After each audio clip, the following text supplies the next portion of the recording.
நெல்லை மாவட்டம் கடையனூரில் ஐஎஸ் ஆதரவாளர் ஒருவர் கைது செய்யப்பட்டுள்ளார். இதை குறித்த கூடுதல் தகவல்களை நம்முடைய செய்தியாளர் சுடலைக்குமாரிடம் கேட்கலாம். சுடலைக்குமார், நெல்லை மாவட்டத்தில் ஐஎஸ் ஆதரவாளர் ஒருவர் கைது செய்யப்பட்டிருக்கிறதா அண்மை செய்திகளில் பார்த்தோம். இதை குறித்து உங்களுடைய விரிவான தகவல்களை சொல்லுங்க. வணக்கம் ராஜலட்சுமி. அதாவது கேரள மாநிலத்தில் நேற்றைய தினம் 5 பேர் ஐஎஸ் தீவிரவாத அமைப்புகளைச் சேர்ந்த 5 பேரை தேசிய புலனாய்வு போலீசார் கைது செய்திருந்தனர்.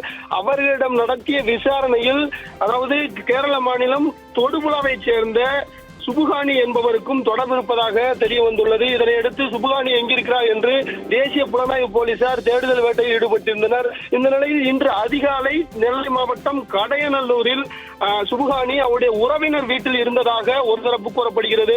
மற்றொரு தரப்பு இவர் இங்கிருந்து, அதாவது கேரள மாநிலத்தைச் சேர்ந்தவர் தான் அவருடைய உறவினர் வீட்டுக்கு இங்கு வந்ததாகவும் இங்குதான் அவர் பணியாற்றி வருவதாகவும் இருதரப்பு தகவல்கள் தெரிவிக்கின்றது.